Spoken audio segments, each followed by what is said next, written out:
정보가 있는 시사 토크쇼 장윤선의 팟짱. 안녕하세요. 장윤선입니다. 오늘은 11월 27일 목요일입니다. 국회가 누리과정 예산 편성을 문제로 또다시 경색됐죠. 새정치민주연합은 어제 국회 예결특위를 포함한 모든 상임위 일정을 중단하겠다고 선언했습니다. 누리과정 예산 증액 규모를 놓고 여야 협상이 공전하고 있는 데다가 정의화 국회의장이 여당의 요구대로 단베스 인상안을 예산 부수 법안으로 지정을 해서 큰 반발을 사고 있는 건데요. 이렇게 내년도 예산안 심사가 국회 안에서 꼬이면서 국민적 관심사인 4대강 문제, 자원외교 문제, 방위산업 문제에 대한 국정조사는 점점 더 어려워지는 것이 아니냐, 이런 진단이 나오고 있습니다. 국민의 뜻을 받아서 국민에게 이익이 돌아가는 방식으로 일을 해야 할 국회가 또 여당이 청와대 눈치를 보면서 박근혜 대통령의 뜻만 존중을 한다면 그것을 과연 민의의 정당이라고 부를 수 있는 걸까요? 게다가 최근 박근혜 대통령의 발언이 위험 수위를 넘나들고 있습니다. 이것도 막장 드라마 영향입니까? 지난 25일 박근혜 대통령은 국무회의를 주재하면서 일자리 창출과 투자를 가로막고 있는 규제들을 한꺼번에 단두대에 올려서 처리할 것이라고 말했습니다. 앞선 발언에선 더욱 시퍼렇게 날이 서려 있었죠. 지난 3월이었습니까? 수석비서관 회의에서 쓸데없는 규제는 우리가 쳐부숴야 할 원수이자 암덩어리다라는 말도 했었습니다. 당시 많은 누리꾼들은 도대체 여기가 북한이냐라고 비판을 하기도 했었지요. 말에도 품격이 있습니다. 특히 대통령의 언어에는 더욱더 품격이 요구가 됩니다. 단두대, 원수, 암덩어리, 이런 자극적인 언어로 국민들을 공포로 몰아넣는다면 누가 최고 지도자인 대통령에게 따뜻함과 인자함, 자애 같은 풍모를 느낄 수 있겠습니까?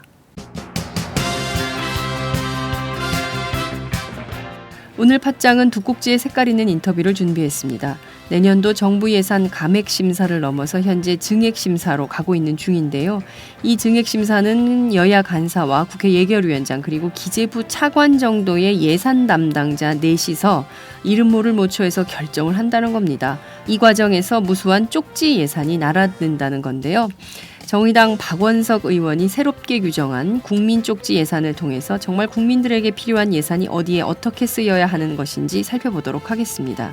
최근 민주정책연구원이 달라졌다는 평가가 나오고 있습니다. 박근혜는 생각하지 마, 정책 엑스포, 100세 시대를 준비하는 새로운 구상 등 그동안 새정치민주연합 정책에서 좀채 보지 못했던 새로운 발상의 전환으로 팀 2016까지도 준비 중이다라는 얘기가 나오고 있는데요. 민병두 민주정책연구원장님을 모시고 새로운 민주정책연구원이 만들어가려고 하는 새로운 가치, 노선, 비전, 정책을 알아보도록 하겠습니다. 팟짱 시작합니다.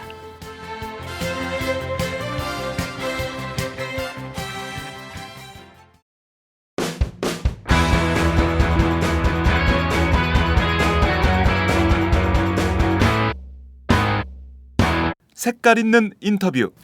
색깔 있는 인터뷰 시작하겠습니다.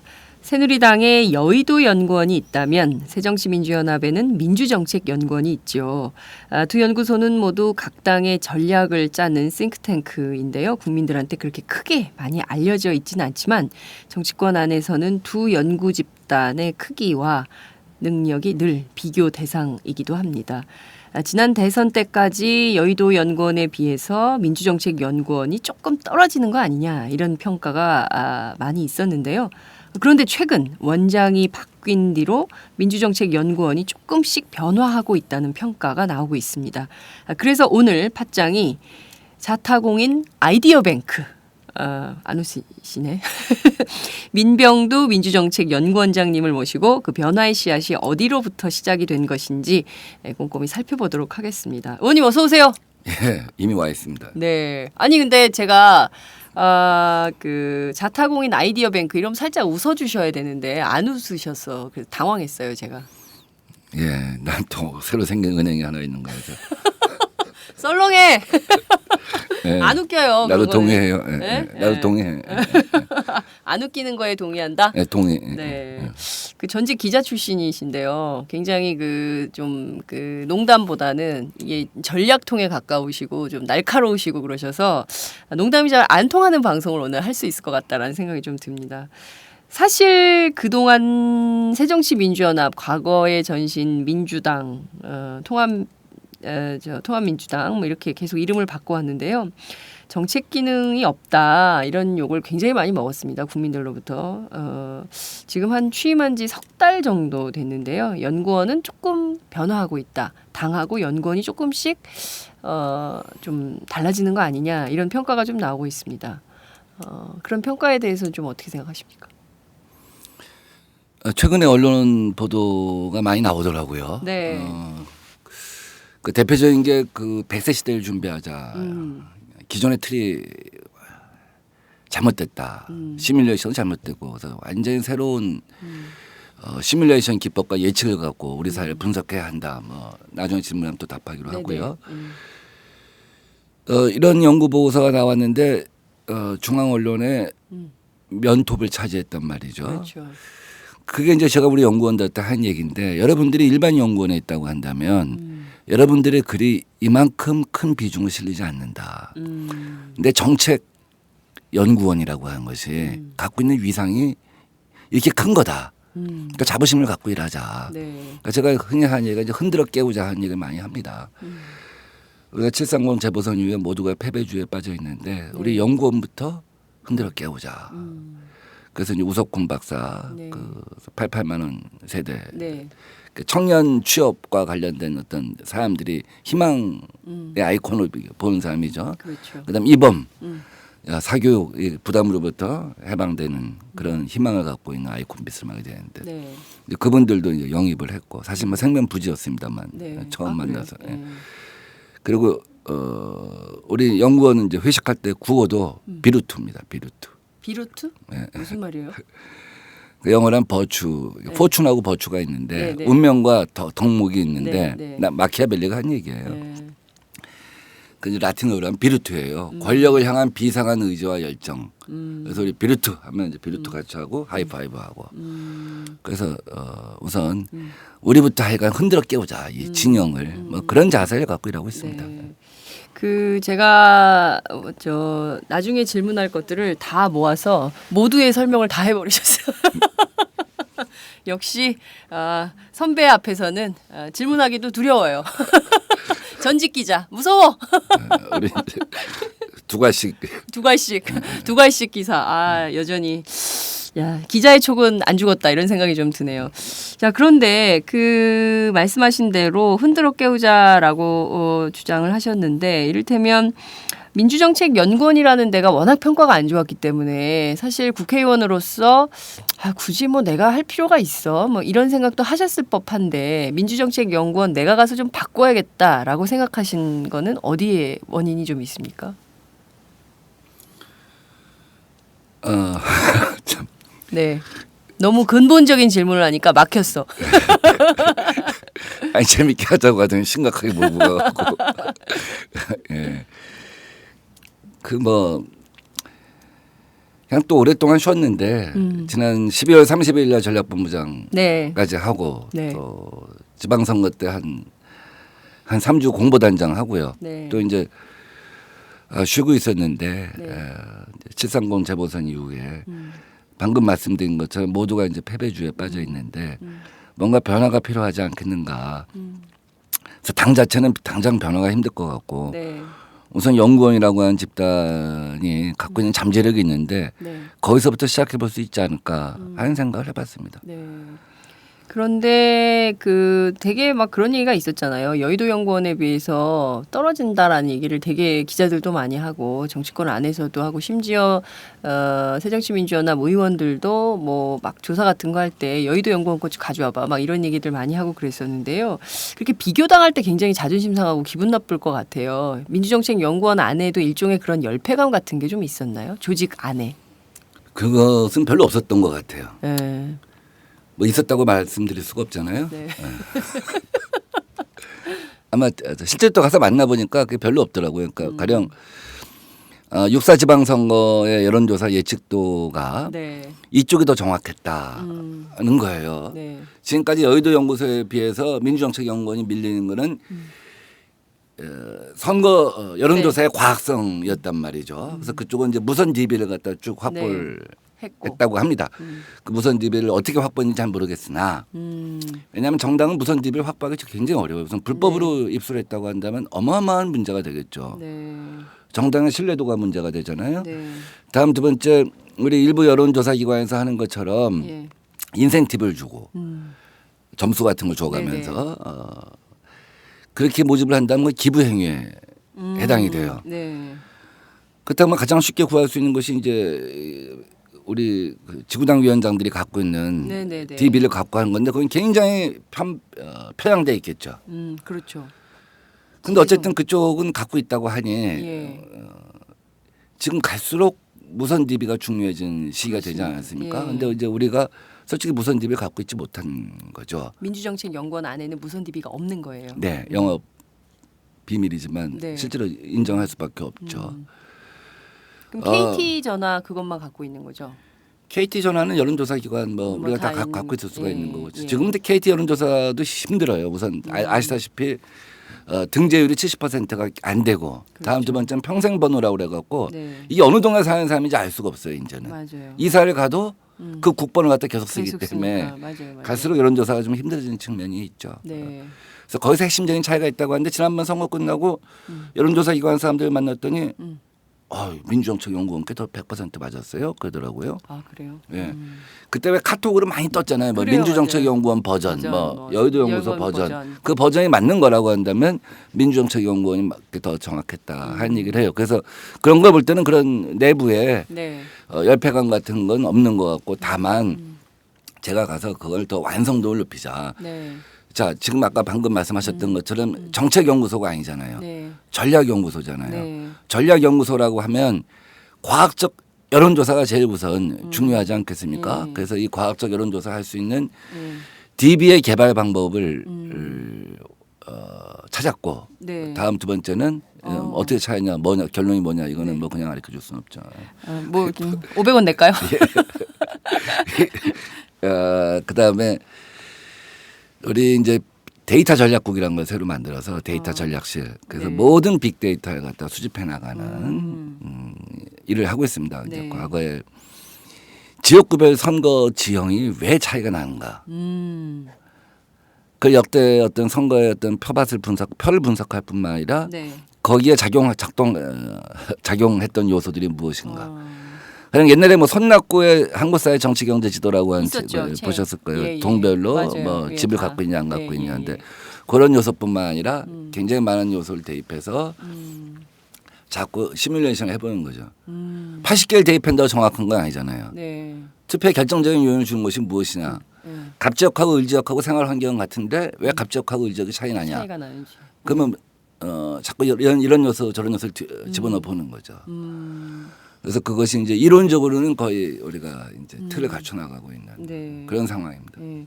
과거에 보면 민주정책연구원이 이렇게 뭐랄까 이렇게 공중에 뜬 것 같은 그러니까 그 국민 삶에 이렇게 딱 이렇게 밀착해 있는 그런 조사나 연구나 이런 것보다는 좀 뭔가 이렇게 그 당 지도부가 원하는 그 전략 보고서를 쓰는 걸로 좀 알려져 있었는데 지금 말씀하시는 얘기를 들어보니까 이런 방식으로 민주정책연구원이 가면 한국 정치도 많이 바뀔 수 있겠다라는 이렇게 기운이 오는데요. 그거는 이제 제일 중요한 건 사실 뭐 기울어진 운동장 제가 얘기를 여러 번 했습니다만 네. 뭐 반대론도 있어요. 그게 니들 자기 합리화 변명거리 아니냐. 그런데 총선은 어떻게 해서든지 기울어진 운동장입니다. 왜냐하면 영남과 호남의 인구가 의석수가 의석수. 2배 이상 차이가 나죠. 나잖아요. 네. 30석 이상 차이가 난단 말이죠. 네. 그럼 강원도하고 대전, 충남, 충북, 세종시를 다 합쳐서 네. 5대5가 가더라도 네. 수도권에서 70%를 이겨야 돼요. 수도권은 굉장히 이렇게 스윙 보팅 성격이 있죠. 강하죠. 왔다 갔다 시계추 성격. 그다음에 중부권에서 우리가 5대5를 이룬다는 건 굉장히 어려운 일이죠. 그래서 이 이제 보고서의 핵심은 뭐냐면 승부처가 어디다. 이 승부처는 이러이러한 요소를 이길 수 있다. 네. 하는 걸 갖다가 뽑아내는 거죠. 핵심이 이제 그게 되는 거군요. 도대체 여기까지입니다. 그 민주정 여기까지입니다. 여기까지 좀 더 나가고 싶은데. 여기까지입니다. 예. 그리고 이거는 당 지도부의 당 대표한테만 단 한 권 발간해갖고 네. 대표한테만. 보고하는 왜냐하면 그 보고서를. 많은 노력을 했는데 네네. 그 많은 노력을 해갖고 난짝 새누리당이 작업을 하는 건데 어디 뭐 오마이뉴스에 뭐 장모 기자가 뭐 단독 입수했다며 쓰기 시작해서 PDF 파일까지 다 띄워버리면 어떻게 하겠습니까? 네, 그렇죠. 새정치민주연합이 먹고 살 수 있는 거는 좀 지켜드리도록 하겠습니다. 제발 이렇게 해서 어떻게 해서든 선거를 좀 이기시면 좋겠다라는 생각이 있을 거예요. 우리 국민들이 워낙 이게 계속 그 뭘 해도 새누리당이 이기는 방식으로 가고 있는 선거 지형이어서 이걸 좀 바꿀 수만 있다면 국민들도 좀 재미 요소, 흥행 요소 이런 것들이 좀 생길 수 있겠다라는 생각이 좀 드는데. 그러니까 이런 얘기가 있어요. 싫으니까 지는 거냐, 지니까 싫은 거냐. 지금은 좀 지니까 싫어요. 싫어지는 게 네. 있는 것 같아요. 그래서 이걸 한번 끊어줘야 한다는 생각이 듭니다. 그래서 제가 우선 흔들어 깨우자 한 얘기도 네. 우리 스스로가 예. 우리 스스로도 어느새 감염이 된 거죠. 예. 우리는 할 수 있다 얘기를 쭉 해왔는데 자꾸 지다 보니까 네. 국민들이 우리를 외면하고 네. 그러다 보니까 우리들 내부에서도 예. 해봤자 소용없는 거 아니야 하는데 아니다. 음. 할 수 있다. 방법을 찾자. 네. 그래서 가령 지금 아까 말씀드린 여론조사의 과학화, 네. 그다음에 DB의 축적 네. 이런 것도 이제 우리가 계속 방법론을 개발하는 것이고, 예. 그다음에 가령 내년에 정책 엑스포 이제 질문할 네, 걸 그렇죠. 미리 제가 네.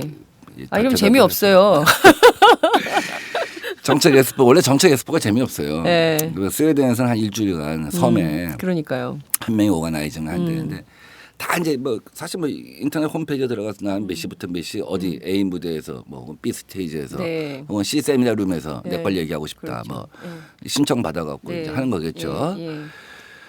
근데 우리는 좀 약간 변화를 했습니다. 예. 첫째가 뭐냐면 예. 야 지자체가 우선 출품을 하게 하자. 네, 정책을. 마포구청에 좋은 정책이 있으면 이게 사천시랄지 네. 뭐 순천시랄지 예. 순식간에 전달될 수가 있잖아요. 조례도. 그렇죠. 그래서 기초의원, 광역의원이 하루아침에 스타가 될 수도 있겠죠. 이게 첫째입니다. 네. 좋은 정책, 참 좋은 지방정부를 갖다 만들기 위해서. 예. 둘째가 뭐냐면 진보 학계, 네. 진보 시민사회, 네. 진보 싱크탱크를 다 합친 연차학술총회라고 한 걸 한번 해보자. 이걸 하게 되면 무슨 의미가 있냐면 예. 준비 기간도 굉장히 오래되겠지만 네. 사실 그 해의 아젠다를 만드는 거예요. 그러니까 혼자 누가 얘기하면 그게 힘 있는 아젠다가 되기 어려워요. 네. 근데 수십 개 시민단체와 수십 개 싱크탱크와 수천 명 구성원으로 보면 네. 진보 학계가 같이 주제를 정하고 야 내년에 지속 가능한 복지에 대해서 한번 논쟁해보자. 예. 그래서 한번 법인세, 소득세, 부가세에서 뽑아낼 수 있는 게 전부 얼마고 네. 지출은 자 저출산부터 할 거냐, 네. 고령화부터 할 거냐, 아니면 비정규직을 할 거냐, 예. 아니면 아이들 분유 먹이는 것부터 할 거냐, 우선순위를 반값 정하고. 등록금을 네. 정할 거냐. 예. 그래서 재원을 다 한번 들춰내고 객관적으로 합리적으로 그다음에 지출에 대해서도 사회적 합의를 구하고 네. 그래서 이게 답입니다 하고 얘기하면 저쪽의 공격에 대해서 네. 우리가 넘어설 수 있을 뿐만 아니라 이쪽에 수권 능력이 있는 것처럼 보이겠죠. 그렇죠. 뭐 그런 걸 갖다 하는 것입니다. 그러면 굉장히 힘있게 밀고 갈 수 있다고 봐요. 예. 선거 때까지. 네. 그리고 혼자 새정치연합이 주장한 게 아니라 예. 같이 그렇죠. 진보학계에서 나온 결론이기 때문에 야 내년 선거 이거 갖고 으쌰으쌰 같이 떠들자. 예. 아시잖아요. 저기 빨리 가려면 혼자 가고 멀리 가려면 여럿이 함께 간다. 간다. 함께 가는 예. 그런 거죠. 예. 이제 세 번째는 그래서 뭐 문제가 많이 되고 있는데 직능 단체들이 네. 뭐 어떤 법을 해달라고 뭐 출판 요구를 많이 기념회 하죠. 뭐 오고 뭐 후원금 된다. 사실 뭐 굉장히 문제죠. 그 탄압하는 건 문제인데 그거랑 별개로 한번 네. 당신들이 네. 원하는 정책이 있으면 한번 내놔봐라. 그럼 이제 거기서 보고 네. 의원이 계약을 맺는 거죠. 멘토 계약, 정신적 계약을. 그걸 마무리해 주는 거죠. 네. 그럼 굉장히 유대도 강화될 것이다. 예. 이 공개적으로 다 되는 거 아닙니까? 멘토 계약이라는 게 밀실에서 출판 기념회 얼마 내고 이거 좀 해주세요 이런 게 아니라 일종의 공익 로비 성격이 있는 거죠. 로비는 하되 공익적 차원에서 이게 필요하다. 그리고 그 요구가 합리적이고 타당하면 의원이 받아서 멘토 계약을 맺고 추진하는 이런 방식이 되는 그렇죠. 거잖아요. 예. 공표가 되니까 이제 책임감도 굉장히 강한 그렇죠. 거죠. 예. 그 직무단체가 다 바라볼 거고 우리가 아까 로비가 아니라 네. 정책의 의미로서 인정한 거 아니에요. 가치가 있는 정책을 사는 것이지 네. 예. 로비를 갖다 사는 로비성 것은 정책을 사는 건 것은 아니죠. 아니다. 결국 예. 우리 정치는 가치를 어떻게 창출하냐. 네. 거기서 부가가치가 생긴 거 아니겠습니까? 그렇습니다. 갈수록 심각해지냐. 그렇죠. 아니 근데 재밌어요. 왜냐하면 제가 지금 10년 전에 세계사회 포럼 인도에서 뭄바이에서 열렸을 때 갔을 때 그때 이제 그 또 다른 세계는 가능하다라는 걸 걸고 막 그 심포지움을 하잖아요. 근데 뭐 정말 수만 개의 의제를 걸고 온갖 방에서 다 토론을 하는 거예요. 야외에서도 토론을 하고 뭐 세미나룸에서도 토론을 하고 이러는데 이런 것들이 이제 사회적으로 그러니까 그거는 뭐 세계 사회 포럼이니까 전 세계적인 논쟁이 되는 거지만 사실 국내에서 단 한 번도 이런 적이 없어요. 그러니까 언론사에서 지정해서 무슨 포럼 형태로 열어서 뭐 재미없는 아주 학술 토론회 같은 형식으로 딱딱하게 하는데 이런 정책 엑스포를 만약에 매년 하게 된다면 그러니까 우리 스스로 굉장히 그 지식 네트워크가 넓어질 수도 있겠다라는 기대감도 생기는데요. 이를테면 여기에서 나오는 걸로 선거를 하면 좋은데 내년엔 일단 선거가 없지 않습니까? 그러니까 내년 11월, 12월 되면 이미 정치에 개정이 됩니다. 총선 앞두고. 총선 앞두고 그러니까 누구를 영입하냐, 네. 뭐 지지율이 어떠냐, 대선 후보군이 이 선거에 대해서 어떻게 관계하고 네. 책임을 맡고 있느냐. 예. 그러니까 내년 2월 8일 날 28 전당대회가 이제 역사적으로 보면 날짜는 28 독립운동하고 예, 같은 예. 날짜인데 비장한 마음을 갖고 출발을 해서 네. 한 4월 달에 예상을 하고 있는 겁니다. 정책 엑스포요. 그래서 정책은 선거 앞두고 쏟아내봤자 네. 사람 기사에 묻혀갖고 특히 총선은 사람 기사에 묻혀버립니다. 그렇죠. 3선 이상 몇 퍼센트가 물갈이 됐냐, 누가 저항을 했냐, 공천 파동이 생겼냐, 네. 밀실에서 했냐, 지역 그 비례대표가 어떻게 바뀌었냐 이렇게 되니까 네. 물론 이것도 우리가 지금 혁신을 해서 쭉 다듬어 가고 있지만 네. 우선 이 아젠다를 갖다가 과거처럼 선거 앞두고 이제는 국민들이 몇 차례 어떤 경험을 통해서 선거 앞두고 어떤 공약을 내세웠을 때 네. 언론도 신뢰를 받아주지 하지 않고 않아요. 네. 국민도 신뢰하지 않는다는 네. 거죠. 그래서 내년 초에 네, 아예. 해갖고 한 내년 11월까지 힘있게 네. 1탄, 2탄, 3탄을 끌고 가자 어. 이런 얘기입니다. 그러면 이게 그 연중 행사로 이루어지는 건데요. 아니죠. 어느 한 일주일 정도. 한 일주일 정도. 예. 뭐 다보스 포럼이나 아까 말씀하신 세계사회 포럼이나 예. 다 일주일 내에 그렇죠. 다. 일주일 동안 수백 개의 세션이 열리는 거죠. 그렇죠. 예. 근데 그런 것처럼 이번에도 한다. 그러면 사람들이 굉장히 이거 맞서서 또 새누리당에서 뭐 하나 내놓을 것 같은데. 그래서 우리가 사실 몇 달 동안은 비공개를 하고 있었어요. 왜냐하면 네. 저쪽이 조직력이 크니까. 네. 먼저 금방 치- 가져가잖아요. 네, 뭐 네. 다 가져갔잖아요. 경제민주화, 뭐 복지국가 이런 거 아이디어는 쏙쏙 뽑아가서 실행은 안 하고 뭐 이런 처지라 참 그런 것도 얄밉지만 잘하는 거 아닙니까? 근데 그것도 이제 한 번 했으니까 네. 이제 재탕은 힘들 것 같아요. 네. 그러니까 얼마 전에 요새 이제 연구원이 관심을 갖는 건 여러 가지 의미 있는 리포트들이 많이 나와서 네. 그런 거죠. 네. 그러니까 100세 사회 고령화 그렇죠. 어떻게 볼 것인가 하는 것도 있지만 박근혜는 생각하지 마. 뭐 제3의 길 이후. 네. 박근혜는 생각하지 마에서 얘기한 게 이제 뭐냐면 박근혜가 100% 국민 대통합을 얘기하다가 대통령이 그렇죠.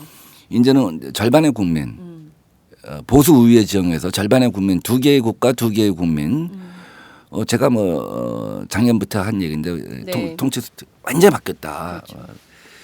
지금 이렇게 정국을 관리하는 거란 말이죠. 그다음에 두 번째는 그런 가운데 좀 위기가 닥치면 네. 단두대랄지 암덩어리랄지 네. 대박이랄지 네. 이런 걸 얘기하고 공공의 적을 만들죠. 네. 여기도 계속. 저 할 일 없는 놈들 없애라. 월급도 주지 마라. 공무원, 공기업, 예. 그 공공의 적을 만들어서 예. 자기 지주를 갖다가 이제 관리를 해나가는데 네. 이게 뭐 그렇게 그렇다고 해서 겉으로는 콘크리트 지지율이지만 네. 또 선거에 임하면 좀 달라질 거라고 생각이 돼요. 정당 대 정당 예, 간에는. 그러나 어쨌거나 간에 우리가 거기에 대응해서 이제 네. 지금은 다음 선거는 얼마나 신뢰를 주냐 하는 문제인 것 같아요. 신뢰. 예, 지난번 선거에서 신뢰의 차이가 있었다는 얘기를 하잖아요. 네. 상대방 진영을 넘어온 것도 있지만 박근혜 대통령 후보가 준비됐다. 신뢰감이 더 있다. 원칙이 뭐 있다. 이런 평가도 있었잖아요. 거기서 앞서갔다 인물에서는. 그러니까 그것을 동의하냐 지금 그걸 떠나서 지금 앞으로 선거에 있어서는 어느 정당이 네. 이번 예산 파동을 거치면서 어느 정당이 정말 실력 있는 대안을 준비하냐. 진보 아까 이제 지속 가능한 복지 얘기했습니다만 네. 진보 진영의 성장 담론이 뭐냐. 국민들이 체험할 수 있게끔 느끼게끔 네. 해주는 거 예. 이런 것도 굉장히 중요하다고 봐요. 예. 그래서 지금은 이제 그런 상대방 진영을 갖다가 뭐 넘어오고 신용하고 뭐 쇼하고 네. 이런 것도 의미가 있을 수 있지만 네. 이제 안 속는다. 그 국민이. 리바이벌은 예. 안 돼. 예. 리바이벌은 안 돼. 2004년도에 우리 열린우리당 창당했을 때 한 달 동안 정말 민생 탐방이라는 거 한 걸 최초로 네. 해갖고 엄청나게 지지율을 갖다 9%에서 그- 43%까지 올린 적이 끌어올렸죠. 있죠. 그다음에 예. 탄핵이 있고 나서 54%까지 끌어올리고 예. 선거 결과는 결국 43대 43 비스름했어요. 네. 그러니까 그다음에 리바이벌은 안 되잖아요. 민생 탐방 아무리 해도 통하지 않죠. 기자들이 안 가잖아요. 안 가죠. 또 쇼하냐 예. 하고 그리고 새 지도부 구성되면 꼭 당대표 된 다음에 비서실 불러갖고 기획실 불러서 민생 탐방 일정 짜야 하는데 이제 그렇게 해서는 안 된다는 거죠. 네. 문법, 언어, 태도 이런 게 다 달라져야 한다고 보는 거예요. 새 지도부가 예. 비전, 예. 능력, 솔루션 예. 이런 걸 보여줘야지만 국민들이 이제는 달라졌구나 네. 이렇게 본다는 거죠. 네.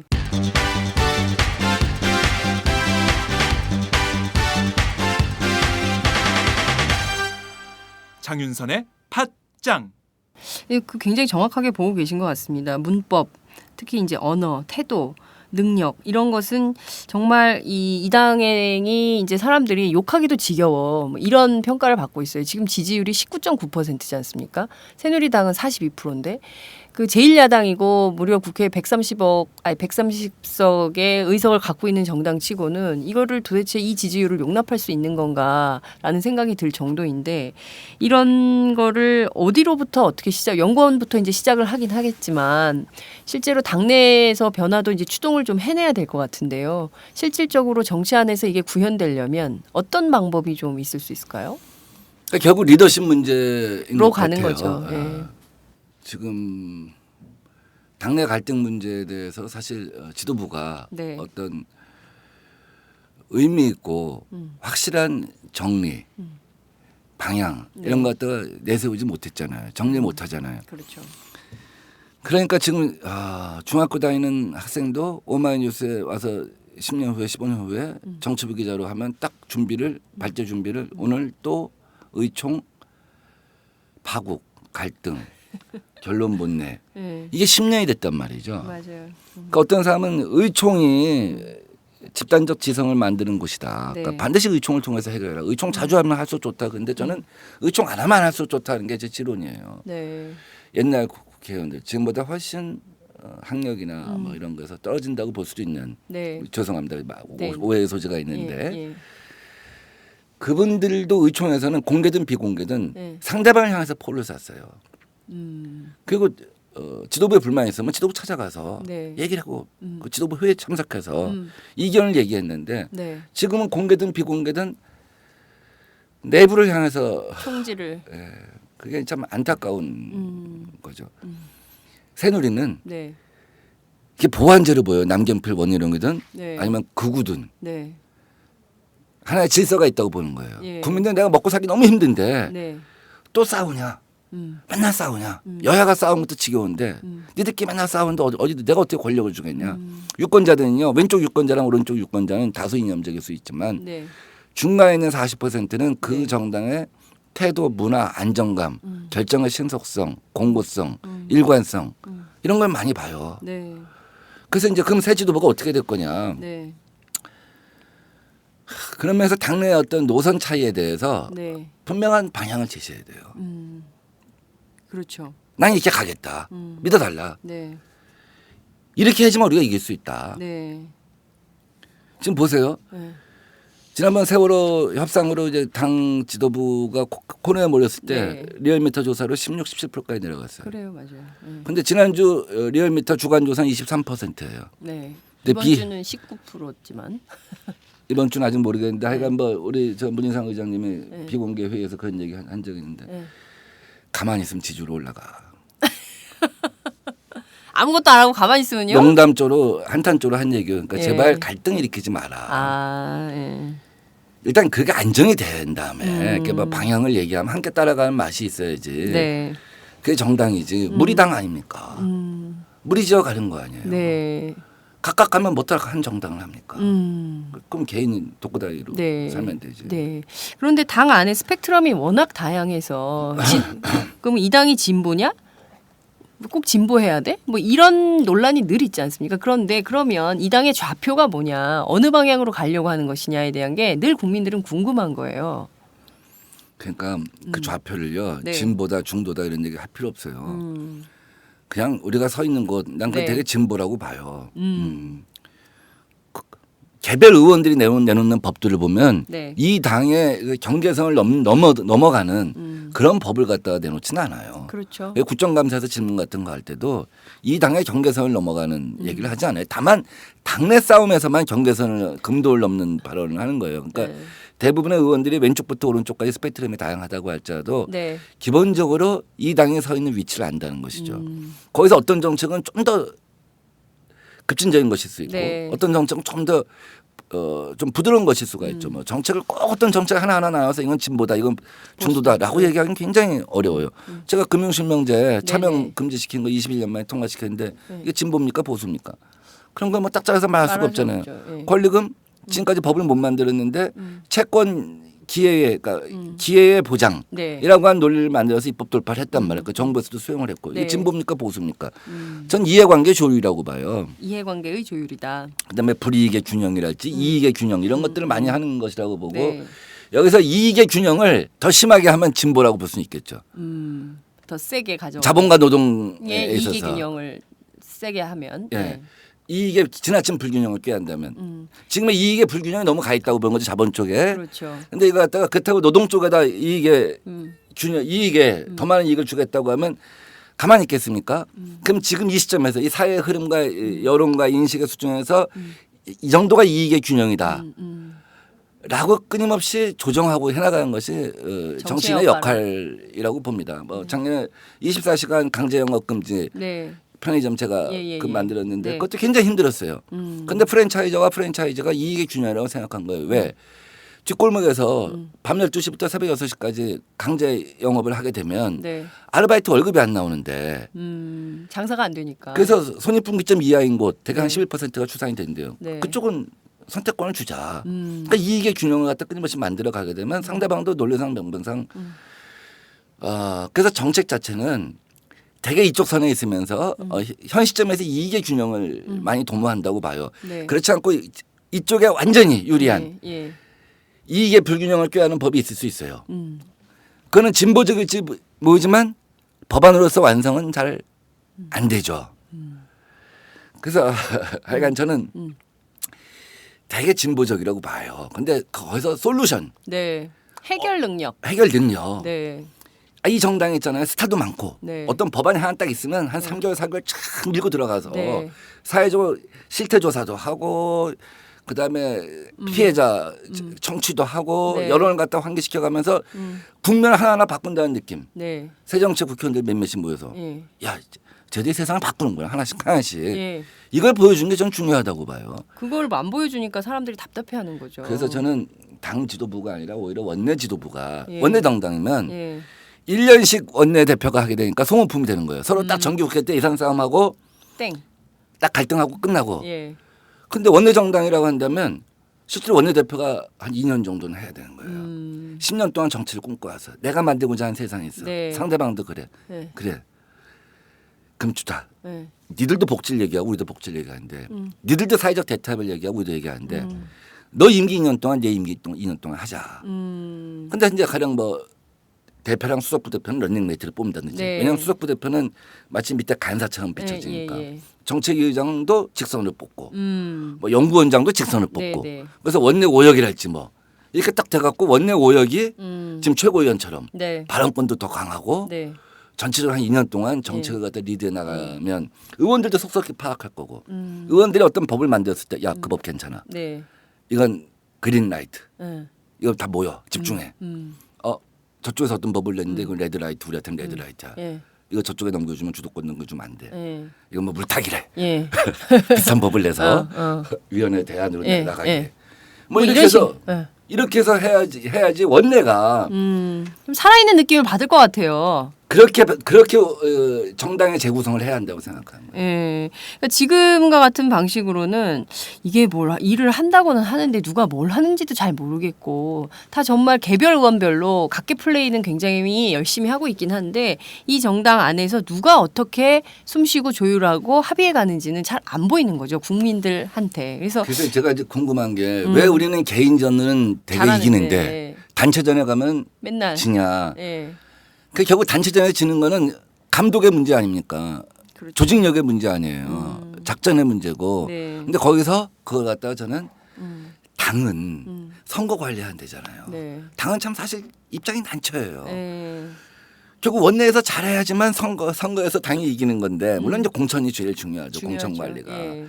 사실 공천 기간 빼놓고는 사실 당은 뭐 아침에 모두 발언하는 거 말고는 국민하고는 별로 관계가 없는 없죠. 거죠. 그러니까 원내가 집중되고 원내가 화려해지고 네. 원내가 조직력을 담당해야 한다 이렇게 보는 거죠. 그렇죠. 사실 아마 그런 이런 얘기를 한 사람 아마 제가 처음일 거예요. 예, 그런 것 같습니다. 근데 사실 이런 얘기를 통해서 국민들도 정치에 대해서 사실 알고 싶거든요. 궁금하기도 하고 도대체 어떻게 돌아가는지 알고 싶어 하는데 그런 걸 좀 알 수 있는 기회도 별로 없었는데 특히 이번에 민주정책연구원이 여러 가지 정책 리포트를 내면서 더욱더 주목을 받게 되는 측면도 있는 것 같습니다. 자, 우선 아까 쭉 얘기를 하시다가 살짝 언급하신 게 있어요. 100세.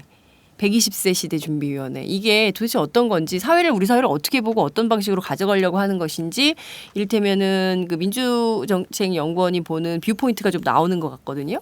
그래서 이것도 좀 조금 설명을 좀 해주시면 좋을 것 같다는 생각이 좀 들어요. 아까 노인 인구도 지속가능한 점점 복지랑 연결된 문제일 수도 있는데요. 네. 자, 1980년대에는 기대 수명을 한 60대 후반으로 봤어요. 그러니까 50대 초반 55세 뭐 정년퇴직하고 연금 설계도 한 그 정도 해주면 네. 될 거라고 봤어요. 근데 지금 남자의 평균 수명이 79, 여성의 평균 수명이 83인데 네. 최빈 사망연도 그러니까 몇 세에 가장 많이 돌아가시느냐 자연사 예. 했을 때 그때는 이미 90세가 다 돼가 있다는 거죠. 남자 여자. 예. 예. 그래서 어디 가면 다 호상이라고 하잖아요 요새 대부분 가면. 자 그런 가운데 20년 후에 대학은 40%가 문을 닫게 돼 있고 지금 초등학교 서울시 같은 경우는 한 학년에 한 7개학급 6개학급 되는데 20년 후면 2개학급 3개학급밖에 안 나온다는 거죠.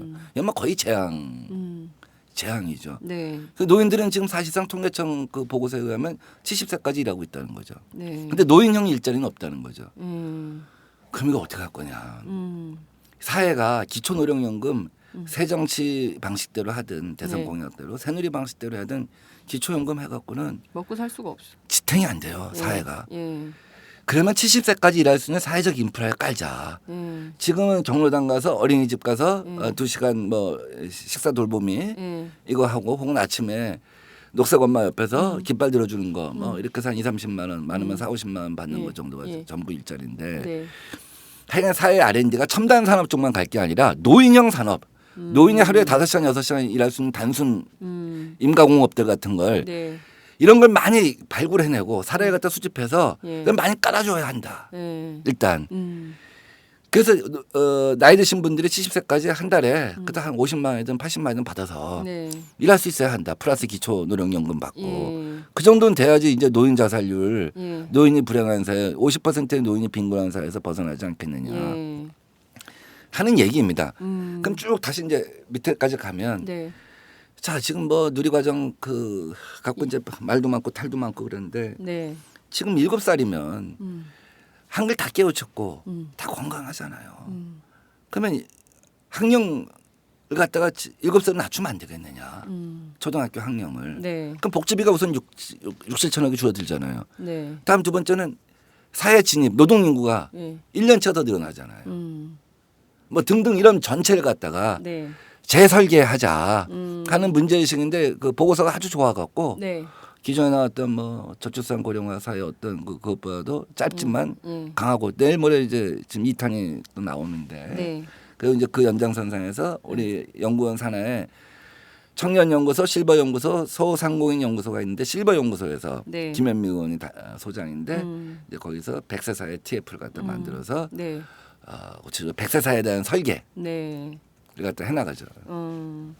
되게 먼 얘기고 남 얘기처럼 들리다가 저도 이렇게 계산을 머릿속으로 해보니까 정말 74까지는 일을 할 수 있어야 여기서 연명을 할 수 있겠다라는 생각이 드니까 이 청취자들을 들으시면서 이거는 남 얘기가 노인 얘기가 아니라 바로 내 얘기가 될 수도 있겠다라는 생각이 좀 드네요. 제가 네. 우리 집 가격이 서울의 평균 전세값하고 같아요. 집 가격이요? 예. 동대문이 그렇게 집값이 쌉니까? 동대문도 이제 뉴타운이 우리 동네 두 개가 큰 게 들어와갖고 네, 거기는 올라가고 이제 네. 나머지는. 그런데 그다음에 제가 국민연금을 91년도인가 90년도부터 들었는데 그럼 88년도에 시작했으니까 네. 그때 아마 되게 월급장애로서는 좀 많이 지불한 편일 거예요. 네. 그런데 한 번 120만 원 정도 나올 거예요. 국민연금이. 예, 이제 62세 넘으면. 네. 그러면 120만 원 갖고 다른 수입은 하나도 없어요. 저축해놓은 것도 없고. 네. 어떻게 살아? 어떻게 사냐고요. 자식한테 의존할 수 있습니까? 이제 자식은 남남이잖아요. 지금 누가 얘기할 때 지금 이 시대는 고통의 개인화, 정체성의 다양화라고 우리 연구팀에 네. 우리 아젠다 기획실이라고 있습니다. 여기는 아젠다 기획실. 별게 다 생겼구나. 여기는 심리학자, 사회학자, 뭐 예. 미학자 이런 사람들이 다 모여갖고 네. 이 사회의 어떤 큰 흐름이 뭘까 이걸 다 포착해내는 이제 그런 네, 건데 네, 네.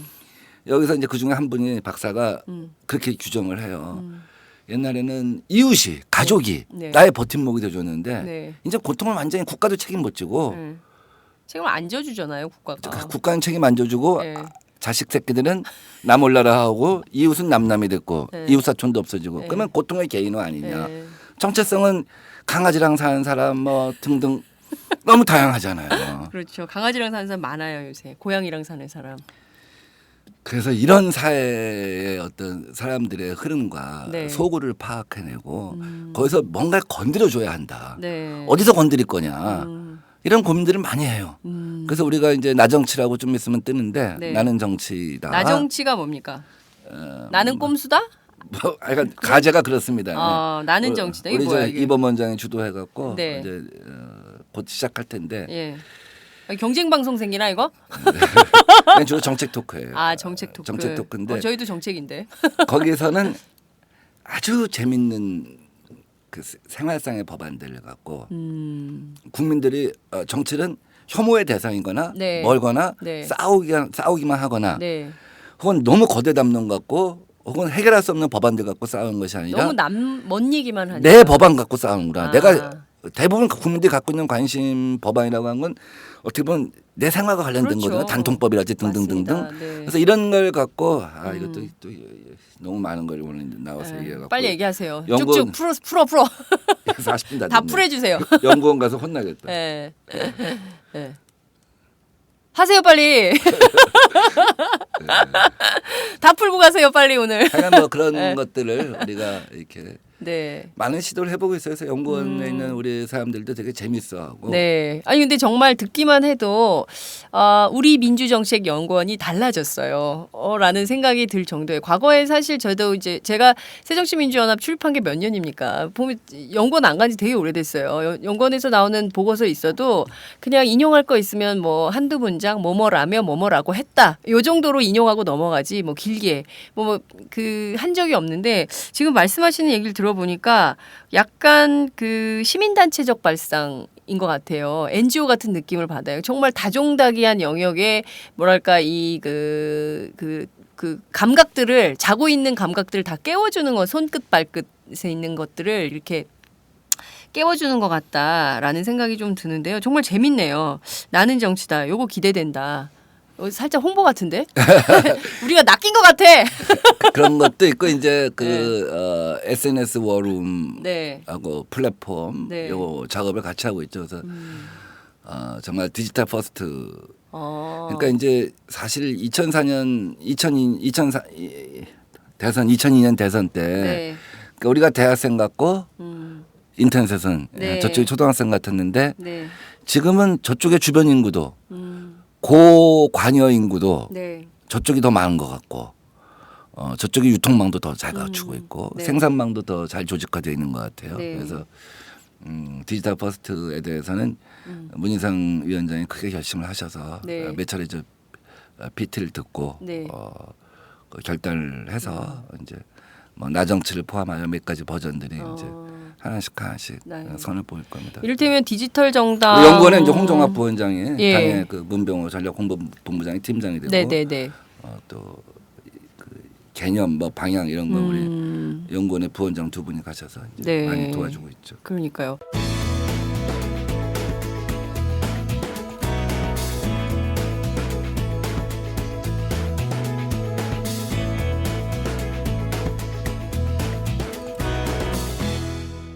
장윤선의 팟짱. 디지털 정당이라는 것은 사실 새정치민주연합이 먼저 했어야 됐던 거였는데 저쪽에 그 침대는 과학이다 선언하신 분이 오시는 바람에 훨씬 그쪽이 세지고 이쪽은 오히려 축소된 측면이 있고. 근데 그 크레이지 파티 자체는 성공한 것 같지는 않고요. 들어가서 네. 이제 예. 보면 예. 그 크레이지 파티가 왜 한국에 성공하지 못했는가 하는 거에 대해서 우리도 남대로 이제 분석을 해봤고 아 그래요? 어떤 결론을 내렸습니까? 너무 많은 예. 빨리 하세요. 다 털고 연구원을 가. 갖고 있는 가령 우리 네. 독일의 해적당, 네, 유럽의 네, 해적당 네. 모델로 갈 거냐, 아니면 지금 그러니까 전체를 갖다가 여러 가지 분야가 있겠죠. 네. 지금 SNS랄지 댓글이랄지 등에 네. 떠도는 글의 네. 흐름을 파악하고 사람들의 관심의 동향을 파악하고 적절히 어떤 대응하고 그러면서 또 우리가 어떤 메시지를 갖다 던지고 하는 워룸이 하나 있을 수 있고요. 네, 네, 네. 그다음에 당원 관리를 포함하여 지지자들까지도 우리가 어떤 필요한 경우 연계해 나갈 수 있는 네. 그런 플랫폼을 만드는 사업이 있고 뭐 이제 몇 가지 사업에 대해서 많은 고민을 하고 있습니다. 여러 달 동안 이제 고민을 해갖고 네. 이제 조만간 하나씩 선을 보여 나갈 네. 거예요. 사실상 지금 민주정책연구원에서 짜고 있는 이런 것들이 잘 토대가 구축이 되면 2016년 총선, 2017년 대선에서는 정말 정책으로 한번 해볼 만하다라는 소리를 들을 수 있겠다라는 생각이 좀 드는데요. 자, 우선 지금 그 28 전대를 앞두고 당이 또 시끄러워요. 당권 대권 분리할 거냐 말 거냐 뭐 이런 논란이 계속되고 있는데 그건 좀 어떻게 정리돼야 된다고 생각하세요? 글쎄 뭐 내년 28 전당대 해갖고 네. 내후년 4월달에 총선을 하죠. 네. 그 후에 임기가 아마 2월달까지겠죠. 네. 통상 2년이니까. 근데 총선에서 의미 있는 승리를 하지 못하면 사실 뭐 이 당의 흐름상 네. 또 국민 여론상 그게 그 자리에 남아있기는 쉽지가 않을 것 같아요. 그다음에 의미 있는 승리를 했다. 네. 그러면은 의미 있는 승리를 하고 일정 기간 당을 관리한다면은 빨리 그 대권 주자라는 그 사람이 아니라 대권 주자라면 네. 그분들이 네. 지금 당권 도전하려고 한 분 중에 대권도 하겠다는 분들이 여러 명 계시니까 만약에 네, 네. 그분이 그렇다고 한다면 어떻게 보면 그 짐에서 네. 벗어나서 자유롭게 날아가는 게 낫지 않을까요? 그러니까 실제로 오래 하지는 않을 것 같은데. 네. 그러니까 새누리당의 이 당권 대권 분리론이라고 하는 네, 거는 네, 네. 1년 전에는 사퇴해야 한다. 1년 전까지는 그거 그렇죠. 아닙니까? 대선 예, 1년 전. 예, 예. 뭐 그렇게 보면 그 현실적으로 현실 정책 흐름상 예, 예, 예. 지금 새누리당처럼 당권 대권 분리론을 얘기하는 것이 별로 의미가 없다 하는 생각이 들고요. 다음 두 번째는 좋아요. 그건 본인의 의지예요.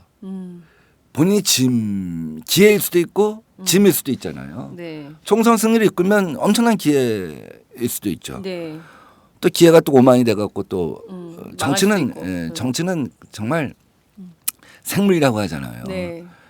그다음에 지면은 짐인데 그건 온전히 자기 자유의지이고 결국 거기서는 정말 많이 필요한 게 집중력이랄지 지구력이랄지 지도자의 네. 리더의 예. 그다음에 그 팀 2016을 2016이라고 할 수 있잖아요. 네, 네. 그 지도부가 혹은 예. 또 최고 지도자 네. 말이 이상하네 대표. 대표의 대표 주변에 있는 팀워크들이 그런 팀워크가 얼마나 잘 짜졌냐 하는 거와 그 당시에 어떤 집중력, 지구력 이런 것들이 굉장히 중요하죠. 실제로 이런 방식으로 당의 정책을 가져가면 2016년 넘어서 2017년 수권 능력을 보여줄 수 있다라고 보시나요? 어떻게 보면은 보수 과제일 정권 수도 있는데. 우리가 이제 보수 정권 10년이 되잖아요. 네. 그러니까 보수 정권 5년 지난 5년 성적표는 딱 네. 이번에 정리한 것 같아요. 사자방 100조. 음, 이명박 정권의 성적표를 네. 4대강 자원외교 방위산업비리 100조. 네. 이거 딱 정리한 것 같아요. 가장 명쾌한다는 것 같아요. 사자방 100조. 사자방 100조. 네. 뭐 거리마다 다 현수막이 붙었고 네. 이명박 정권 5년은 사자방 100조로 끝났다. 이렇게 정리할 수 있을 것 같고요. 네. 박근혜 정권 5년은 사실은 언어만 난무하고 실적은 없는 정권이 될 가능성이 커요. 언어만 난무하고 실적은 없는. 단두대 뭐 네. 암덩어리 그렇지만 가계부채는 네. 이 정권 내에 엄청나게 늘어날 거예요. 5년간. 1,000조가 넘었죠. 지금 얼마 사이에 20몇 조가 늘어났잖아요. 네. 1,000조는 오래전에 넘었고 네. 그다음에 공기업 부채 뭐 네. 국가 부채 이런 것 등등을 포함하면 네. 뭐 그다음에 한계 가정들이 계속 늘어나고 뭐 등등을 보게 되면 사실 지금 여론조사는 어떻게 보면 신기루 같은 거죠. 그러니까 저도 그게 참 신기한 게요. 이를테면은 그 이명박근혜 정권 다 합쳐서 국가 재정이 파탄 위기고 부채만 271조고 뭐 이런 통계들이 계속 나오는데 왜 박근혜 대통령에 대한 지지율은 저렇게 고공행진을 할까? 그 비밀이 좀 누군가는 좀 제가 아까 벗겨졌으면 좋을 것 좀 얘기를 같아요. 했던 것 같고요. 네. 50%의 국민을 갖고 보수 우위에 지형해서 50%의 보수 국민을 국민을 갖고 갖고 딱 이렇게. 유지를 한다는 네. 것이고. 네. 그러니까 지금 팽팽한 못한다. 반대가 40%대는 항상 유지가 되잖아요. 그러니까 딱 편가르기 하고 가는 겁니다.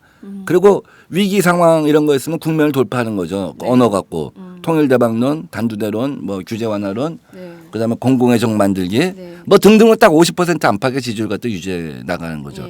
그 보수 우위에 지형해서 네. 보수 세력과의 정세적 연계와 충성도 이것이 아주 강한 거죠. 네. 어떤 자기 관리라고 하는 측면도 있는 거죠. 절제된 자기 관리. 그래서 그 보수 지지자들이 볼 때 네. 적절한 그 자기 관리가 네. 때로는 세월호 때는 연민의 정을 갖다 만들어내거나 또 어떤 때는 항상적인 충성도를 보이거나. 그래서 지금 이제 우리가 항상적 선거운동 체제란 말을 쓰는데 네. 지금 20%의 지지율, 20% 초반의 지지율을 갖고는 평상시에 전국을 주도할 수 없다. 평상시에 전국을 주도할 수 없으면 세월호나 국정원 댓글이나 네. 이런 거에 있어서 효과적으로 원내 투쟁을 할 수가 없는 것이죠. 네. 그래서 퍼머넌트 캠페인 체제로 가자. 음. 항상적 선거운동 체제로 가서 이 지지율을 30%대 초중반까지는 끌어올려놔야지만 네. 전국 주도권을 갖다 회복할 수 있다. 그러기 위해서는 아까 말씀드렸던 팀 2016이 내년에 출범하면서 태도, 문화, 언어 이런 것들이 일변한 것이 보여야 되고 네. 또 솔루션이 있는 모습을 갖다가 예. 보여야 되죠. 네. 근데 우리들 내부에서 두 가지 오류가 있어요. 하나는 야 이쪽은 평상시에는 10%는 그냥 관망해. 어차피 선거 때 되면 30% 초반이 돼. 갈 거야라는 생각이 있죠. 막연한 면이 낙관론. 있죠. 이걸 갖고는 전국을 주도할 수가 없고 전국 주도를 갖다 못하게 되면 결국 희망이 조직화되지 않아요. 열정이 조직화되지 않아요. 선거 때. 예. 아까 말했던 것처럼 그러니까 싫으니까 지는 게 아니라 지니까 싫어지는 그런 것이 되는 거죠. 네. 그런 것이 될 수가 있단 말이에요. 또 하나의 오류는 뭐냐면 쟤들 지지율 허상이야. 그래서 꼴보수들이 모였는데 어떻게 40%대 초중반이 나와. 근데 이해창 때는 30%대 초중반이었거든요. 네. 근데 지금 10년째 40%대 초중반이란 말이에요. 아주 짧은 몇 가지 시기를 제외하고는.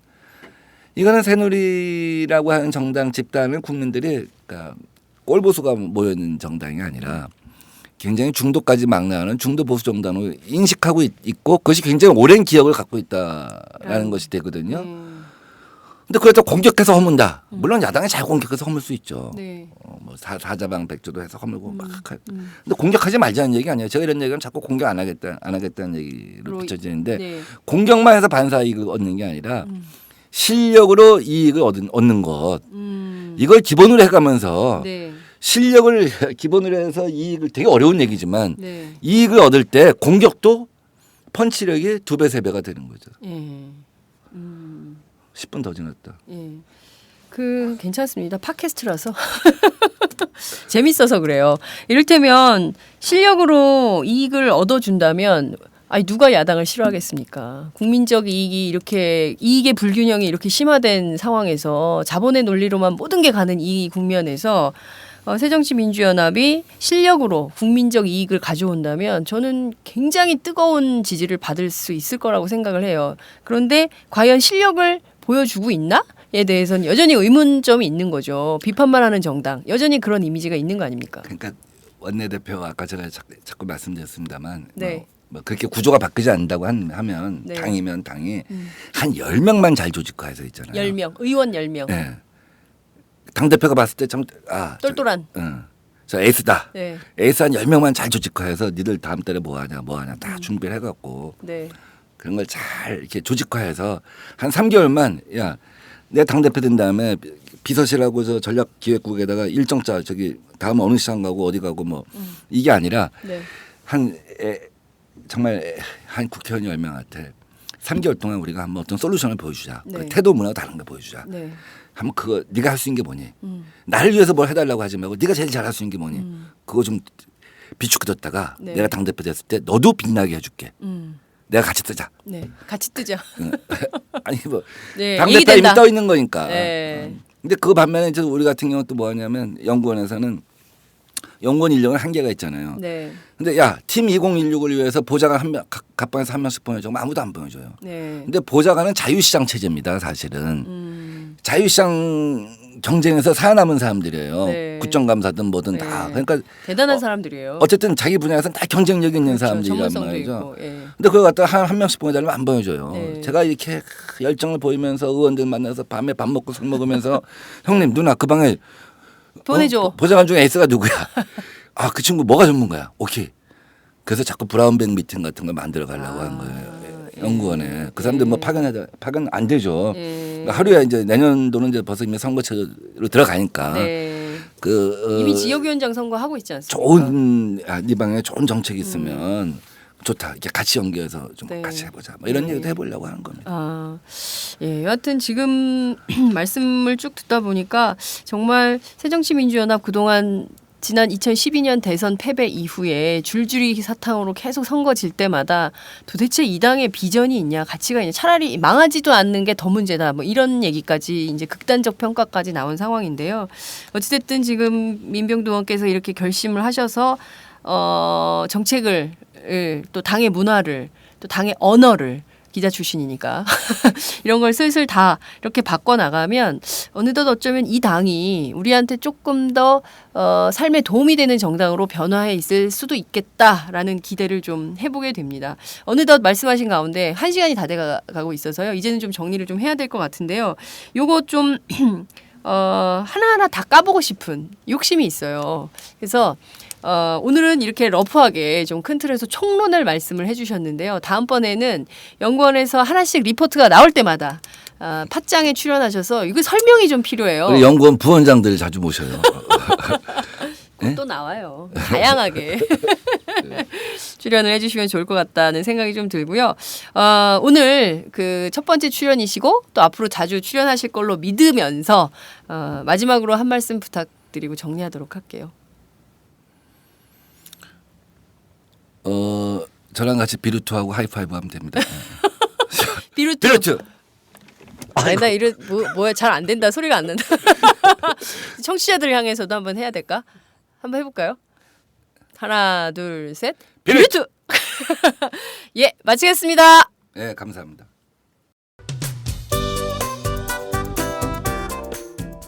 안녕하세요. 장윤선의 팟짱 애청자 여러분. 저는 김병기입니다. 전에는 편집국장이었는데요. 지금은 10만인 클럽 회원이자 본부장 맡고 있습니다. 그런데 10만인 클럽이 뭐지? 이렇게 궁금해하시는 분들 많으실 겁니다. 오마이뉴스에 자발적으로 구독료를 내는 시민들의 모임입니다. 지금 매월 후원해주시는 분이 몇 명이죠? 8,000명이요. 그럼 앞으로 몇 명을 모아야 합니까? 10만 명이요. 참, 갈 길이 멉니다. 그런데 조중동 구독자는 많게는 100만. 이래서 진보 언론 살아남을 수 있을까요? 10만인 클럽 후원으로 만들어지는 팟짱 응원하고 싶으시다고요? 지금 전화 주세요. 02-733-5505로 전화하셔서 내 손번호 274를 꾹 누르세요. 오마이뉴스 기사의 모든 기사 하단에 동그란 주황색 배너를 누르셔도 됩니다. 여러분들의 참여로 팟짱이 웃음소리 더 커질 수 있습니다. 감사합니다.